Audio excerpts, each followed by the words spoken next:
Hello OG, I'm Claymore. I'm Mariel and this is Belle. Andito tayo ngayon sa Santa Rosa, Laguna. Welcome to our dream home, Mana Resorts. Tara, pasok tayo.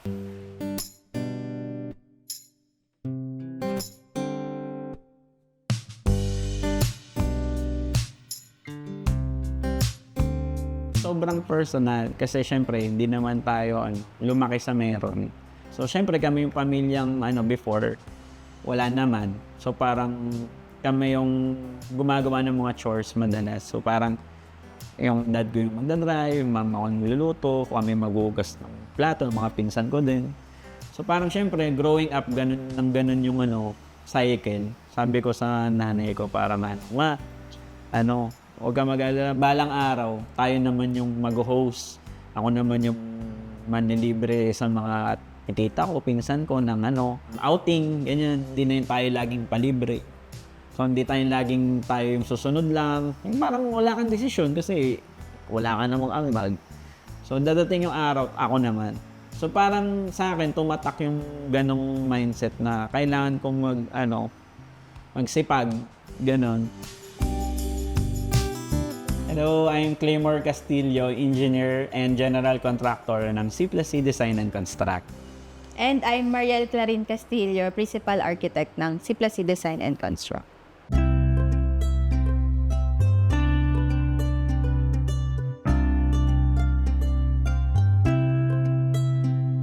Originally, we have plans na talaga to build our own parang ganito, maliit na resort for our leisure, pang pag stress out, syempre alam niyo naman pag private contractor is stressful yung namin, trabaho.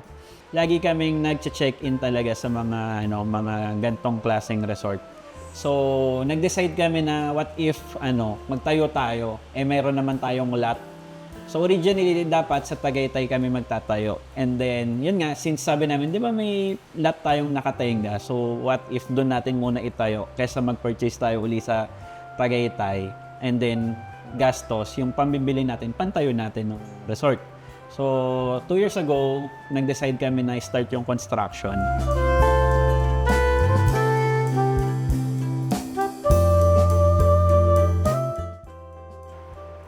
The idea of mana, kasi nabasa ko siya sa Bible na ang mana is food from the heaven. Yeah. So, ito kasi parang dream lang siya, and then parang with a lots of prayer talaga, ayun, nabuo siya.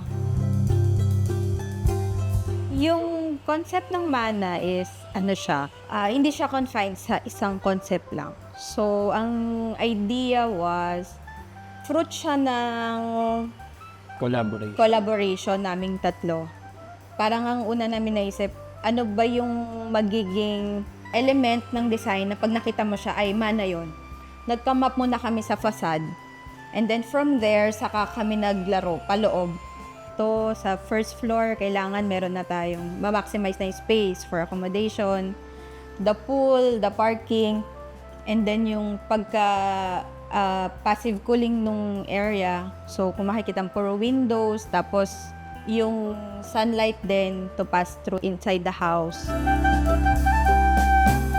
Lot size is 217 square meters, and then the floor area is 215 square.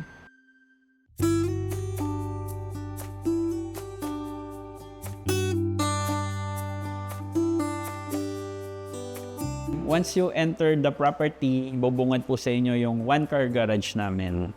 And then on the other side, ating heated pool. Ang pinakamalalim na part is 6 feet and then up to 3 feet.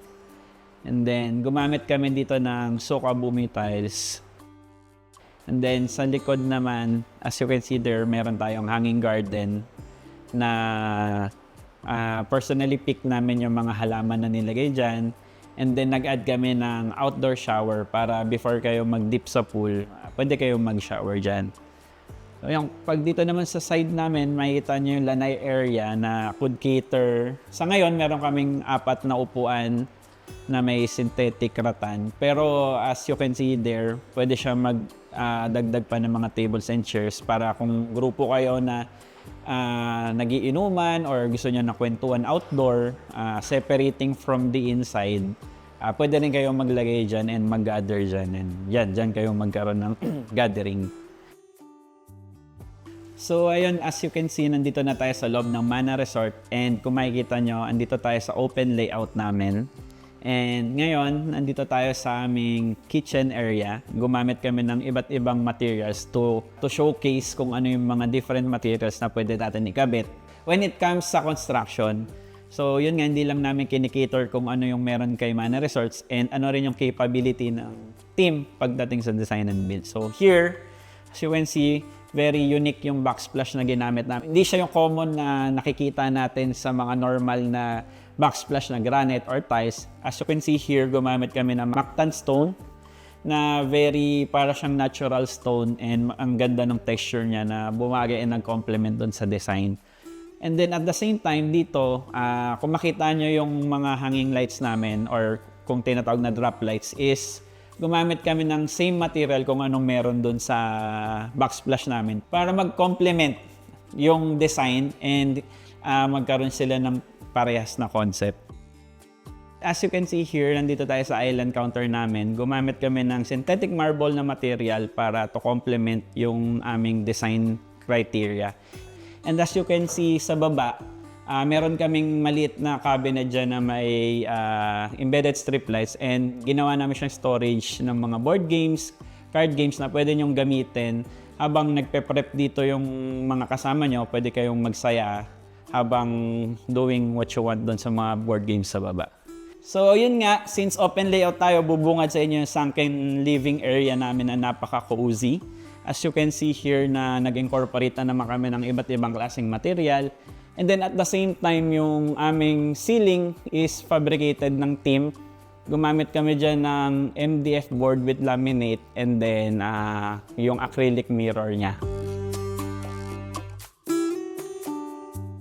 Isa pa sa advantage ng open layout, ayan, ngayon papunta tayo sa ating dining.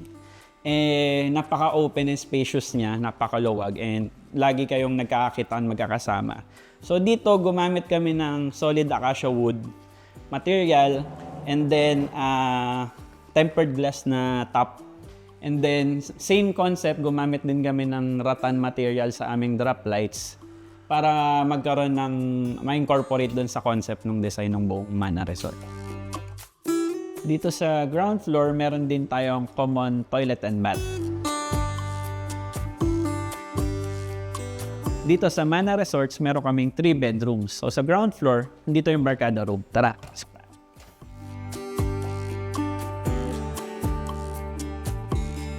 So we value your stay, kaya nilagay namin dito is mga premium materials. As you can see from the flooring, we use SPC flooring.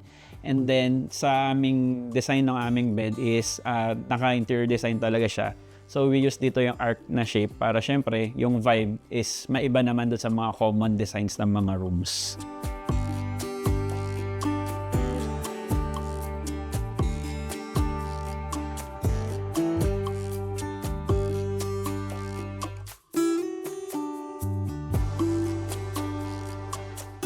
Bago tayo umakyat, i-showcase ko lang sa inyo yung staircase namin. So originally, concrete to.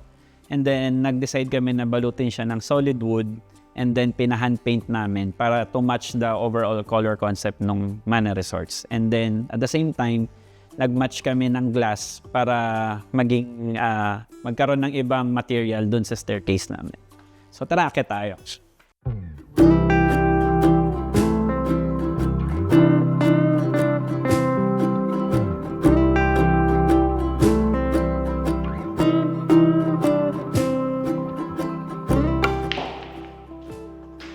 So ayan, nandito tayo sa aming second floor which is located yung entertainment area. Ayan, from entertainment area, meron din siyang sariling access sa sarili niyang balcony. Andito rin nakalocate yung aming 2 bedrooms which is yung master bedroom and yung bedroom 1. So tara, pasok natin, check natin. So dito, kung makita nyo, yung overall color concept is the same, pero meron na naman kaming mga ibang material na in-incorporate dito. So kung makita nyo dito sa aming wall, gumamit kami ng flexi stone na bumabagay, and parang kung makita nyo, pare siya nung texture niya doon sa baba, yung Mactan stone na natural stone doon sa backsplash kung maalala nyo. And then dito, meron kaming mga personalized painting made by interior designer natin na si Bel. And even yung mga lights natin, kung makita nyo, is compatible yung material and design. So ayun, sa likod ko ang aming ensuite toilet and bath. And kung makita nyo dito, yung wall niya, gumamit kami ng glass, which is yung frosted glass for privacy. Ayan, sa loob, kung makita nyo, meron tayong lighted mirror. And then yung countertop namin, kung makita nyo dito sa aming lavatory area, is mga repurposed materials from mga sobrang materials namin sa construction site. Ang naging goal namin sa pagde-design ng mga bedrooms namin is yung comfort talaga ng mga guests. So itong bedroom 2 is same concept kung anong meron sa master bedroom. Same material, same color palette. Ang isang difference lang nila is si bedroom 2 can accommodate 3 persons.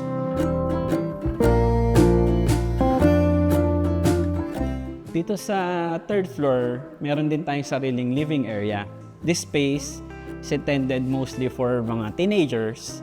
And then at the same time, one of the features of Mana Resort is yung kanyang hammock net. So this hammock net could accommodate 8 to 10 persons safely. So kung makita nyo dito, pwede kayong humiga, pwede kayong mag-banding, mag-relax, and then mag-movie in night dito. So yan yung isa sa mga features. And syempre, ang aming Instagrammable na window. So napakaganda niya, hindi siya common. Yung mga designs and shapes niya is very different from the common na nakasanayan natin. Trademark ni Siplasi is from structure, steel structure kami. So we're using I-beam system. So hindi kami conventional type of construction. So from columns, gumamit kami ng I-beam, from beams, I-beam din, and then from slab, steel decking. And then sa roof naman, gumamit kami ng stone-coated roof. So hindi siya yung ordinary GI roofing lang. Kung mapapansin nyo lang dito sa loob, ang pinaka-evident talaga dito is yung pagiging organic niya.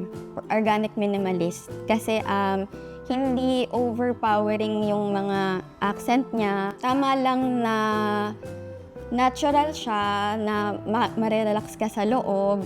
Tapos, sa paggamit namin ng mga materials na both natural and synthetic, na nag-portray ng mga natural materials din naman, such as wood and stone.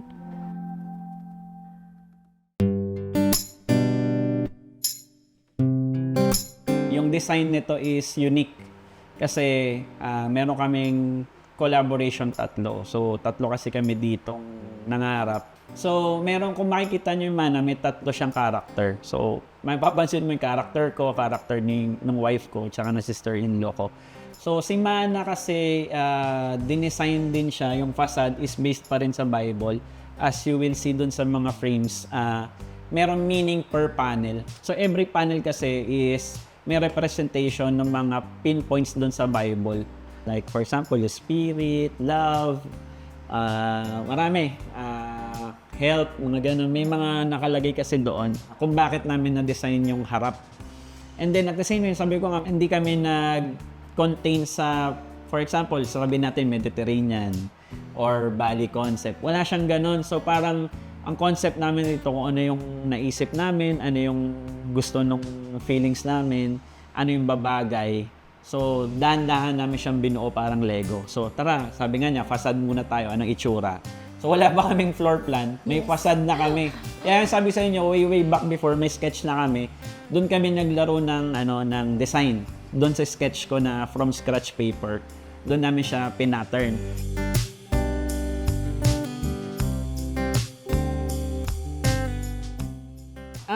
Natutunan ko, yun nga, contractor ako eh. So parang lagi kong sinasabi, parang dapat financially ready pag nag-construct kayo, make sure na you have enough funds para syempre may iwasan nyo yung ma-delay yung project nyo. At the same time, ma-substandard yung bahay nyo. And also, pinaka-best tip na mabibigay ko, huwag tayo magtitipid sa professionals.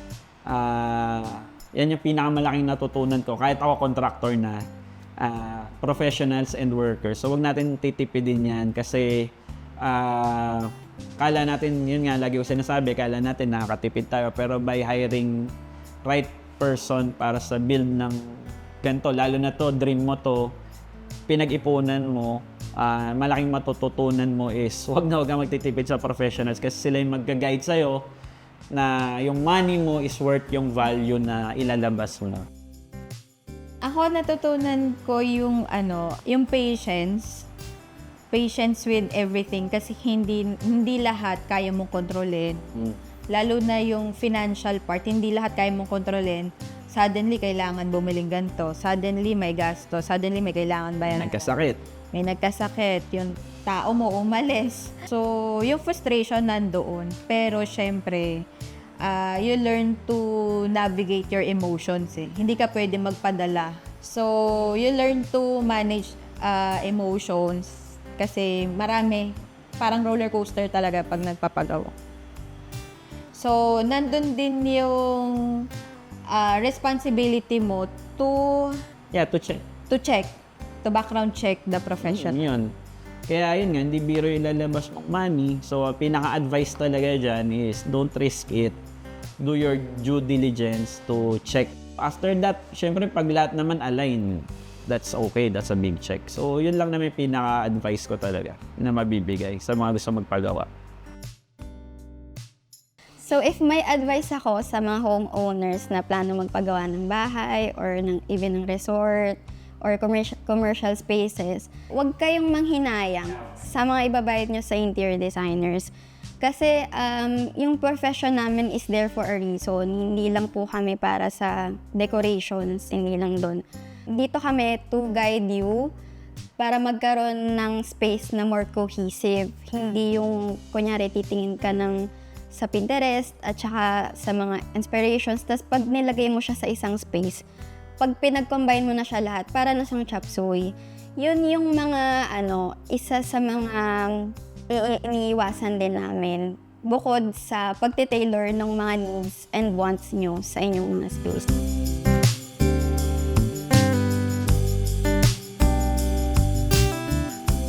Parang baby ko na to kasi ang target ko before manlibre lang sa resort sa mga kamag-anak. Pero si Lord, binigyan ako ng sariling resort.